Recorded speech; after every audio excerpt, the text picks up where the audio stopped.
Bismillahirrahmanirrahim. Assalamualaikum warahmatullahi wabarakatuh. Alhamdulillah hamdan katsiran thayyiban mubarakan fi kama yuhibbu rabbuna wa yarda. Asyhadu an la ilaha illallah wa la syarikalah wa asyhadu anna Muhammadan abduhu wa rasuluh, amma ba'd. Pertama-tama marilah kita senantiasa memanjatkan rasa syukur kita kehadirat Allah Subhanahu wa taala atas limpahan rahmat dan karunia-Nya. Alhamdulillah, pada kesempatan hari ini kita akan belajar bersama-sama yaitu belajar tentang syahadatain. Salawat serta salam kita kirimkan kepada baginda Nabi besar Muhammad sallallahu alaihi wasallam, kepada keluarganya, sahabatnya, serta kepada kita sekalian yang selalu berusaha istiqomah mengikuti sunnah. Baik, kita langsung saja pada pembahasan tentang syahadatain. Syahadatain artinya dua kalimat syahadat. Syahadat yang pertama disebut dengan syahadat tauhid. Syahadat yang pertama disebut syahadat tauhid. Kalimatnya adalah asyhadu an la ilaha illallah. Asyhadu an la ilaha illallah. Itulah disebut syahadat tauhid atau syahadat pertama, yang artinya aku bersaksi bahwa tidak ada ilah, bahwa tidak ada sesembahan yang hak diibadahi kecuali Allah, Jadi tidak ada sesembahan yang berhak disembah kecuali hanya Allah saja. Sedangkan syahadat yang kedua itu disebut syahadat Rasul, yaitu wa asyhadu anna Muhammadan abduhu wa rasuluh. Itu disebut syahadat Rasul atau syahadat yang kedua. Wa asyhadu anna Muhammadan abduhu wa rasuluh. Yang artinya, dan aku bersaksi sesungguhnya Muhammad adalah hamba dan utusannya. Jadi sesungguhnya Muhammad itu adalah hamba dan utusan Allah. Jadi seperti kita manusia hamba, seorang hamba. Baik, kita pembahasan yang pertama, yang A, yaitu syahadat tauhid. Aku bersaksi bahwa tidak ada ilah yang hak kecuali Allah. Di dalam kalimat ini terkandung kewajiban paling utama setiap manusia, yaitu mentauhidkan Allah, menyembah hanya kepada Allah saja. Sehingga barang siapa meninggal dunia sementara ia menegakkan kalimat tersebut di dalam dirinya, niscaya ia tergolong penghuni surga. Nabi Muhammad SAW bersabda, man mata wa huwa ya'lamu annahu la ilaha illallah dakhalal jannah. Barang siapa meninggal dunia dan dia mengetahui, meyakini bahwa tidak ada sesembahan yang berhak disembah kecuali Allah, niscaya dia akan masuk surga. Hadis sahih riwayat Muslim. Jadi barang siapa meninggal dunia sedangkan dia meyakini bahwa tidak ada sesembahan yang berhak diibadahi kecuali Allah, maka dia akan masuk surga. Hadis riwayat sahih, hadis sahih riwayat Muslim. Karena itu, mengetahui makna, rukun dan syarat serta hal-hal yang dapat membatalkan syahadat tauhid itu merupakan kewajiban yang paling agung, kewajiban yang paling utama dan paling penting di atas segala ilmu. Allah Subhanahu wa taala berfirman, fa'lam annahu la ilaha illallah. Maka ketahuilah bahwa tidak ada ilah yang hak selain Allah. Surat Muhammad ayat ke-19.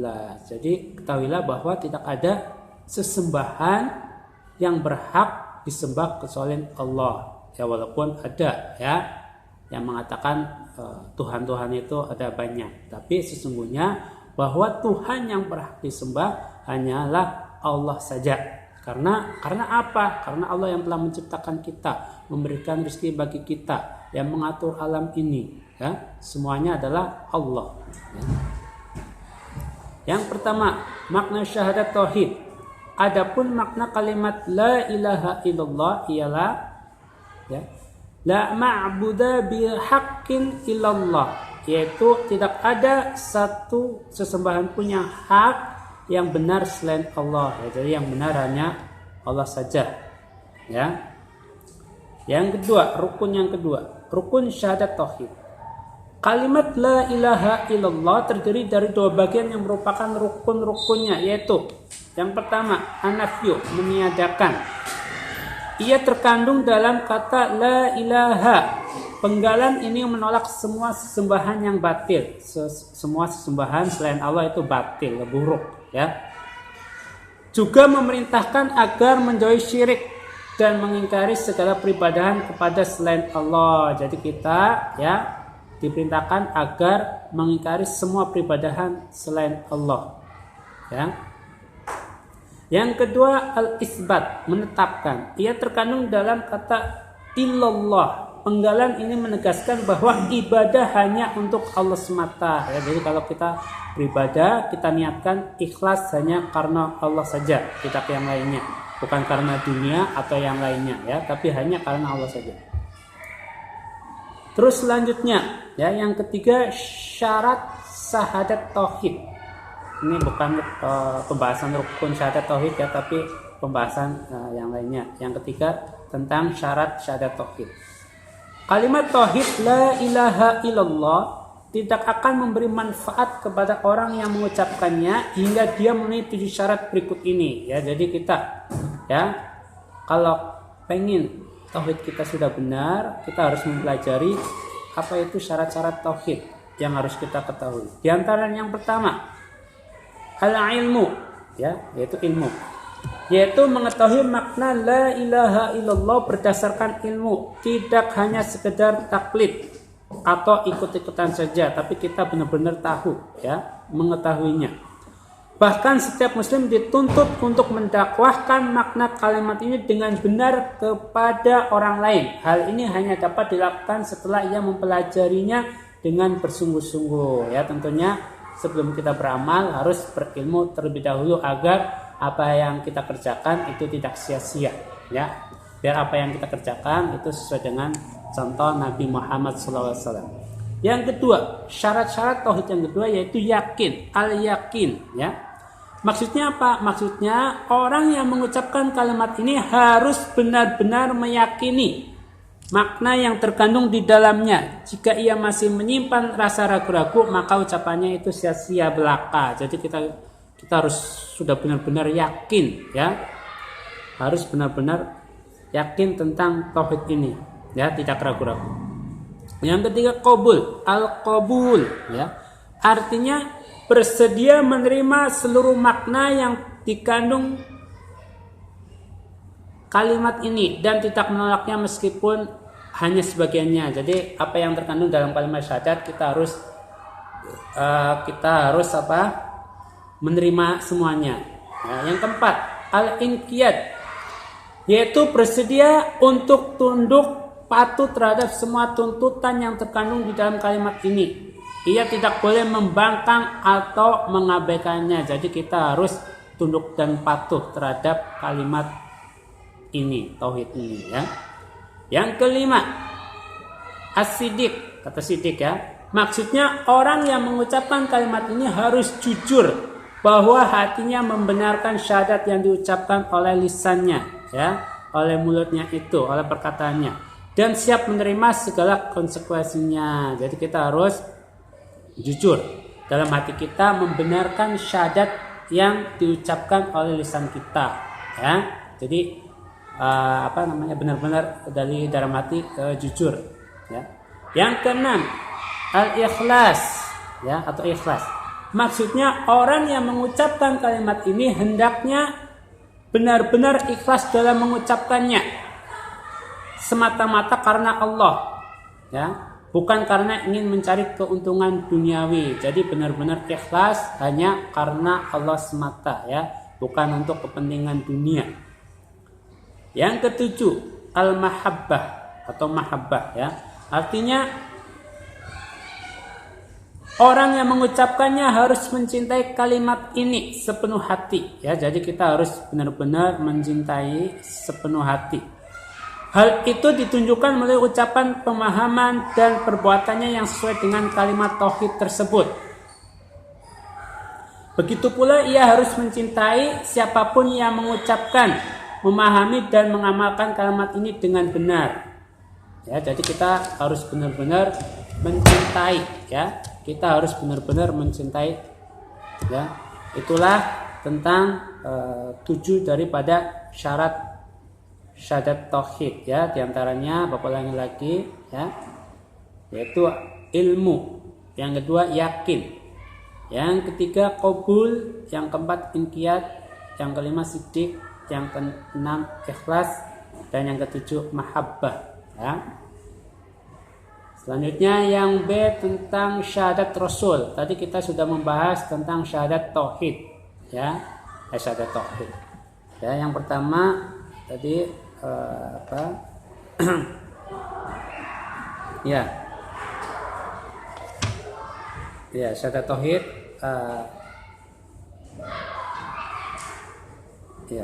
syahadat tauhid dan syahadat Rasul. Sekarang yang kedua kita membahas tentang syahadat Rasul, ya. Makna syahadat Rasul bagian yang kedua dari syahadat disebut syahadat Rasul seperti tertera di atas, wa asyhadu anna Muhammadan abduhu wa rasuluh. Syahadat Rasul artinya mengakui secara lahir batin bahwa Muhammad SAW adalah hamba dan Rasul terakhir yang diutus oleh Allah kepada seluruh umat manusia, ya. Jadi kita meyakini, mengakui secara lahir dan batin, ya, bahwa Muhammad SAW adalah hamba dan utusan yang terakhir, ya, utusan Allah yang terakhir untuk seluruh umat manusia. Yang kedua, rukun syahadat Rasul. Di dalam kalimat wa asyhadu anna Muhammadan abduhu wa rasuluh terdapat dua kata yang menjadi rukun dalam syahadat Rasul, yaitu abduhu dan wa rasuluh. Sekarang pembahasan yang pertama tentang abduhu atau hambanya. Maksudnya bahwa Nabi Muhammad juga berasal dari golongan manusia, ya. Jadi Nabi Muhammad itu dari golongan manusia, ya. Bukan golongan malaikat maupun jin, tapi dari golongan manusia. Beliau merupakan hamba Allah yang beribadah kepadanya dengan ubudiyah yang paling sempurna. Karena itu kita tidak boleh berlebihan dalam memuliakan beliau, apalagi sampai menempatkan beliau dalam kedudukan rububiyah, ya, dalam kedudukan seperti Tuhan, tidak boleh, ya. Tapi dudukanlah seperti Rasulullah, ya, dudukanlah sebagai Rasulullah. Seperti mengatakan bahwa beliau dapat mengampuni dosa dan mengetahui yang gaib. Ini tidak benar, ya. Kita mendudukan Muhammad SAW sebagai nabi dan utusan Allah, ya, tidak lebih dari itu. Yang kedua, Rasuluh, ya. Maksudnya Nabi Muhammad adalah Rasul Allah yang menerima wahyu dan diutus kepada seluruh umat manusia untuk mengajak mereka mentauhidkan Allah dan beribadah hanya kepadanya, ya. Jadi Rasul itu maksudnya apa sih? Maksudnya adalah bahwa Nabi Muhammad adalah Rasul Allah, utusan Allah yang menerima wahyu dan diutus kepada seluruh umat manusia untuk mengajak mereka mentauhidkan Allah dan beribadah kepadanya, ya. Jadi kalau Nabi Muhammad SAW itu diutus untuk seluruh manusia, bukan untuk kaumnya saja, tapi untuk seluruh manusia. Beda dengan para nabi atau rasul yang terdahulu sebelum Nabi Muhammad, itu diutus hanya untuk kaumnya saja. Sedangkan Nabi Muhammad SAW diutus untuk seluruh manusia, ya, untuk seluruh manusia. Pengakuan kita terhadap Rasulullah Muhammad SAW haruslah diwujudkan secara nyata dalam bentuk, ya. Jadi kalau kita mengaku, ya, bentuk pengakuan kita terhadap Rasulullah SAW haruslah diwujudkan secara nyata, bukan hanya mengaku-ngaku saja, ya, tapi harus diwujudkan. Yang pertama, membenarkan semua berita yang beliau kabarkan, baik dapat dipahami oleh akal maupun tidak. Jadi kita membenarkan semua berita yang Nabi Muhammad SAW kabarkan, ya, baik dapat dipahami oleh akal maupun tidak, ya. Jadi kita harus membenarkan. Yang kedua, menaati semua perintah dan menjauhi semua larangan yang beliau sampaikan. Jadi apa yang beliau perintahkan kita taati, ya, dan menjauhi semua larangan yang beliau sampaikan, ya. Yang ketiga, merasa cukup dengan syarat beliau sehingga tidak menambah atau menguranginya sedikit pun. Jadi kita merasa cukup apa-apa yang sudah disyariatkan, yang sudah diajarkan oleh Nabi Muhammad SAW, ya, tidak perlu menambah-nambahin atau menguranginya sedikit pun. Selanjutnya yang ketiga yaitu syarat syahadat Rasul, ya. Jadi syahadat Rasul ada syarat-syaratnya. Kalimat syahadat Rasul akan memberikan manfaat kepada orang yang mengucapkannya apabila ia memenuhi 3 syarat berikut. Ya. Di antaranya, pertama, mengimani kerasulan Muhammad SAW. Keimanan tersebut haruslah diyakini dalam hati dan diucapkan dengan lisan. Ya, jadi kita benar-benar meyakininya, mengimaninya dalam hati dan diucapkan dengan lisan. Yang kedua, mencintai beliau melebihi kecintaan kepada diri sendiri, anak, orang tua, dan seluruh manusia. Ya, jadi kecintaan kita harus melebihi kecintaan kepada diri sendiri, anak, orang tua, atau seluruh manusia. Jadi lebih mendahulukan cinta kepada Rasulullah SAW. Yang ketiga, mendahulukan syarat beliau daripada ucapan dan pendapat manusia selain beliau. Jadi kita lebih mendahulukan syariat Nabi Muhammad SAW dibandingkan dengan ucapan, ya, atau pendapat manusia selain Nabi Muhammad SAW, ya. Jadi kita benar-benar meyakini dalam hati, mengucapkan dengan lisan, dan mengamalkan dengan anggota badan, ya, artinya membuktikannya, ya. Yang selanjutnya, pembatal syahadatain, ya, pembatal syahadatain.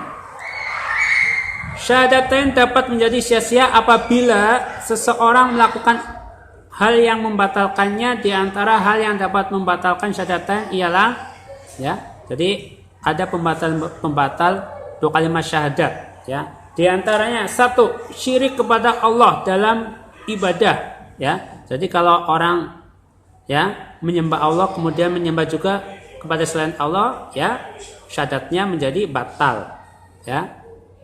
Yang kedua, meyakini adanya manusia ataupun benda yang dapat mendekatkan diri kita kepada Allah sehingga doa kita dikabulkannya, ya. Jadi kita tidak boleh tuh, ya, meyakini adanya manusia ataupun benda yang dapat mendekatkan diri kepada Allah sehingga doa kita dikabulkan, atau istilahnya wasilah, ya, wasilah. Jadi doa melalui perantara, ya. Yang ketiga, tidak meyakini atau ragu akan kekafiran orang musyrik. Ya, jadi orang musyrik itu dikategorikan, ya, sebagai termasuk kafir, ya. Jadi kita harus meyakini bahwa orang musyrik itu termasuk orang kafir. Yang keempat, beranggapan bahwa semua agama baik dan benar. Nah, ini, ya. Jadi kita tidak boleh menganggap bahwa semua agama baik dan benar, karena agama yang diterima di sisi Allah hanyalah Islam. Berarti yang benar hanya Islam saja. Walaupun mungkin ada ajaran agama lain mengajarkan kebaikan, tapi yang benar di sisi Allah hanyalah Islam. Yang diterima oleh Allah hanyalah agama Islam. Yang kelima, meyakini ada ajaran yang lebih baik daripada ajaran Rasulullah dan boleh untuk tidak mengikuti syariat beliau, ya. Ini juga yang bisa membatalkan keislaman atau membatalkan syahadatain, ya. Yaitu meyakini ada ajaran yang lebih baik daripada ajaran Rasulullah dan boleh tidak mengikuti syariat beliau. Jadi kalau ada meyakini bahwa ada ajaran lebih baik, terus boleh tuh kita meninggalkan syariat Nabi. Ini syahadatnya sudah batal, ya. Yang keenam, membenci salah satu syariat Rasulullah meskipun tetap mengamalkannya, ya. Jadi kalau ada orang dia mengamalkan ajaran Rasulullah tapi dia membenci, ini juga bisa membatalkan syahadat, ya. Yang keenam, membenci salah satu syariat Rasulullah Sallallahu Alaihi Wasallam meskipun tetap mengamalkannya, ya. Ini juga dapat membatalkan, ya, syahadat. Yang ketujuh, mengolok-olok salah satu ajaran Islam, ya. Kita tidak boleh mengolok-olok ajaran Islam, ya. Misalnya, ya, mengolok-olok tentang jilbab atau yang lainnya, ya, itu tidak boleh. Yang kedelapan, melakukan praktik sihir dan guna-guna. Kalau ada orang Islam melakukan praktik sihir dan guna-guna, otomatis keislamannya batal, syahadatnya batal, ya. Yang kesembilan, lebih mencintai dan menolong orang-orang kafir daripada sama muslim, ya. Jadi kalau ada orang Islam mengaku Islam tapi dia justru lebih mencintai orang-orang kafir, ya, dan menolong orang kafir, tapi sama orang Islam sendiri, ya, malah dimusuhin. Nah, ini bisa membatalkan syahadatain. Yang ke-10, berpaling dari Islam baik karena tidak mau mempelajarinya atau karena tidak mau mengamalkannya, ya. Jadi pembatal yang ke-10 yang membatalkan syahadatain yaitu berpaling dari Islam baik karena tidak mau mempelajarinya atau karena tidak mau mengamalkannya, ya. Jadi sengaja tuh nggak mau belajar Islam, ya, biar tidak mengerti, ya, biar tidak usah mengamalkan ajaran Islam, makanya tidak mau belajar, ya, karena mau menghindar dari kewajiban misalnya, ya, seperti kewajiban sholat atau yang lainnya, atau karena tidak mau mengamalkannya, sudah mengerti, ya, tentang wajibnya sholat yang 5 waktu misalnya, tentang membayar zakat, tentang puasa Ramadan, tapi tidak mau mengamalkannya, maka dari itu, ya, keislamannya bisa batal. Orang seperti ini kalau pengen kembali ke Islam lagi, ya, dia harus benar-benar bertobat, ya, benar-benar bertobat dan mengulangi syahadatnya lagi, tentunya di depan ustadz, ya, di depan ustadz, ya, untuk bertobat dan kembali kepada Islam, dan ada niat, ya, berazam, berniat, bersungguh-sungguh tidak akan mengulanginya, ya, tentang perbuatan-perbuatan yang dapat membatalkan syahadatain, ya. Itulah pembelajaran tentang syahadatain. Mudah-mudahan bisa bermanfaat, ya, apa yang kita pelajari. Kalau ada apa-apa bisa dipertanyakan, ya. Mungkin ini saja, mudah-mudahan yang sedikit ini bermanfaat. Kalau yang benar datangnya dari Allah, kalau ada yang salah datangnya dari saya sendiri dan dari setan. Assalamualaikum warahmatullahi wabarakatuh.